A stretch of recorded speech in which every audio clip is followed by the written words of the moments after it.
Hello friends, welcome to Nafsheer kitchen. మునగాకు అంటే ఇష్టం ఉండదండి చాలామందికి, కానీ మునగాకులో చాలా ఔషధ గుణాలు ఉన్నాయి. థైరాయిడ్, బీపీ, షుగర్ లాంటి వాటికి. అలాగే చిన్నపిల్లలు అయితే తినడానికి అస్సలు ఇష్టపడరు. అలాంటప్పుడు ఇలా ఒకసారి ట్రై చేసి చూడండి. చాలా ఈజీగా పిల్లలు కూడా ఇష్టపడేలా అందరికీ నచ్చుతుంది. ఒకసారి ఎలా చేయాలో చూద్దాం. ముందుగా నేనైతే ఒక కప్పు వరకు ఉంటుందండి మునగాకు అయితే తీసుకొని ఈ విధంగా మిక్సీ జార్లో వేసేసి కొత్త రెసిపీ అయితే నేను ట్రై చేస్తున్నాను.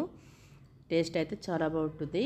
ఒకసారి మీరు కూడా ట్రై చేసి మీకు ఎలా కుదిరిందో కామెంట్ ద్వారా తెలియజేయండి. టేస్ట్ అయితే చాలా బాగుందండి. సింపుల్గా ఎలా తయారు చేయాలో చూద్దాం. ముందుగా నేనైతే స్టవ్ వెలిగించి కడాయి పెట్టేసి 1.5 టేబుల్ స్పూన్ వరకు ఆయిల్ అయితే వేస్తున్నానండి. ఆయిల్ హీట్ అయిన తర్వాత ఇందులోని 1.5 టేబుల్ స్పూన్ వరకు పచ్చశనగపప్పు అయితే తీసుకుంటున్నాను. మీకు కనుక పచ్చశనగపప్పు నచ్చకపోతే మినపప్పుతో కూడా చేసుకోవచ్చు. వేసిన తర్వాత ఒకసారి బాగా కలిపేసిన తర్వాత ఇందులోని 1 టీ స్పూన్ వరకు జీలకర్ర వేస్తున్నాను. జీలకర్ర కూడా కొద్దిగా వేగిన తర్వాత రుచికి కారాన్ని బట్టి మనం తీసుకునే క్వాంటిటీ అయితే ఉంటుందండి. నేనైతే 10 వరకు ఎండుమిర్చి అయితే తీసుకున్నాను. మీకు కనుక స్పైసీ ఎక్కువ తినేవాళ్ళైతే మీరు కొద్దిగా ఎక్కువే తీసుకోవచ్చు. ఈ విధంగా వేసిన తర్వాత దోరగా మనం మాడిపోకుండా దోరగా ఫ్రై చేసుకోవాలండి. మాడితే టేస్ట్ అనేది మారిపోతుంది కాబట్టి మరి కలర్ మార్చకుండా దోరగా ఫ్రై చేసుకొని ఒక ప్లేట్లో తీసి పక్కన పెట్టేసుకోవాలి. ఈ విధంగా ఫ్రై అయితే సరిపోతుందండి. ఇప్పుడు దీన్ని ఒక ప్లేట్లో తీసి పక్కన పెట్టేసుకున్న తర్వాత అదే కడాయిలో కొద్దిగా ఆయిల్ అయితే ఉంది కదా, ఈ ఆయిల్లోనే శుభ్రంగా కడిగిన మునగాకు అయితే గుప్పటి తీసుకున్నాను. శుభ్రంగా కడిగేసి విధంగా ఇందులో వేసేసి బాగా ఫ్రై చేసుకోవాలండి. పచ్చివాసన అనేది ఉండకూడదు. పచ్చివాసన పోయేంత వరకు మనం దీన్ని ఫ్రై చేసుకుంటే సరిపోతుంది. దీంట్లో ఉన్న ఆయిల్ అయితే కరెక్ట్గా సరిపోతుందండి, వేయాల్సిన అవసరం లేదు ఆయిల్. విధంగా వేసిన తర్వాత ఒక 2 నిమిషాల పాటు పచ్చివాసన పోయేంత వరకు ఫ్రై చేసేసుకున్నాక ఇది కూడా తీసి పక్కన పెట్టేసుకోవాలి ఫ్రెండ్స్. చాలా హెల్తీ అండి. ఒకసారి ఇలా ట్రై చేసి చూడండి. మునగాకు అనే ఫీలింగ్ కూడా తెలీదు, అస్సలు గుర్తుపెట్టలేరండి, అంత బాగుంటుంది.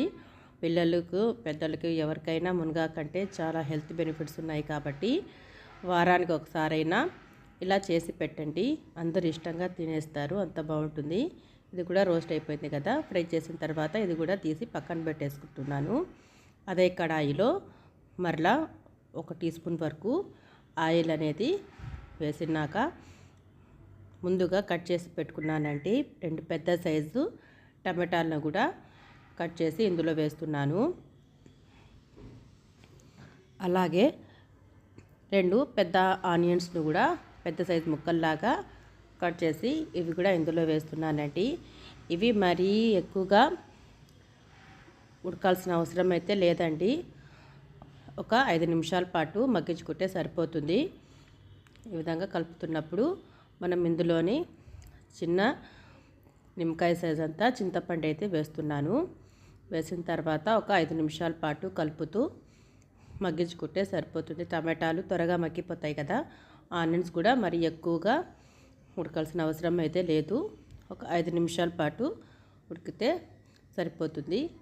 ఇవి కూడా 5 నిమిషాలు అయితే అయిపోయిందండి. ఇప్పుడు స్టవ్ ఆఫ్ చేసేసి పూర్తిగా చల్లార్చుకున్న తర్వాత నెక్స్ట్ ప్రాసెస్లోకి వెళ్దాం. ముందుగా ఫ్రై చేసుకున్న పచ్చనపప్పు అలాగే మునగాకు కూడా మిక్సీ జార్లో వేసుకోవాలండి. ఈ విధంగా వేసుకున్న తర్వాత రుచికి సరిపడా ఉప్పు అయితే వేస్తున్నాను. 2 టీ స్పూన్ వరకు ఉప్పు అనేది వేసుకుంటున్నాను. వేసుకున్న తర్వాత మనం ఒకసారి మిక్సీ పెట్టాలండి. మరి మెత్తగా పౌడర్గా కాకుండా బరకగా ఒకసారి మిక్సీ పెట్టేస్తే సరిపోతుంది. వీడియోలో చూపిన విధంగా మిక్సీ పట్టేస్తే సరిపోతుందండి. చూసారు కదా, ఈ విధంగా మిక్సీ పట్టేసిన తర్వాత ముందుగా మనం చల్లార్చుకోవడానికి పెట్టుకున్నాను కదా టమాటా, ఆనియన్స్ కూడా చింతపండు వేసి ఇవి కూడా ఇందులో వేసేసుకోవాలండి. వేసుకున్న తర్వాత ఒక 2 నిమిషాల పాటు గ్రైండ్ చేస్తే సరిపోతుంది. వేసిన తర్వాత ఈ విధంగా గ్రైండ్ చేశానండి. మరి మెత్తగా కాకుండా ఈ విధంగా వేసుకున్నాను. మీకు కావాలనుకుంటే తెల్లగడ్డలు కూడా 2 రెమ్మలు వేసుకొని మిక్సీ పెట్టుకోవచ్చు. ఈ విధంగా మిక్సీ పట్టేసిన తర్వాత ఇష్టం ఉంటే పోపు అయినా పెట్టుకోవచ్చు, లేకపోతే డైరెక్ట్గా ఇలాగ కూడా సర్వ్ చేసుకోవచ్చు. నేనైతే పోపు పెడుతున్నాను. స్టవ్ మీద కడాయి పెట్టేసి 1 టీ స్పూన్ వరకు 1 టేబుల్ స్పూన్ వరకు ఆయిల్ వేసి 1 టీ స్పూన్ వరకు ఆవాలు, 1 టీ స్పూన్ వరకు జీలకర్ర, చిటికెడు ఇంగువ వేస్తున్నానండి. ఇంగువ వేయడం వల్ల టేస్ట్ అనేది చాలా బాగుంటుంది. హెల్త్ పరంగా కూడా చాలా మంచిదండి.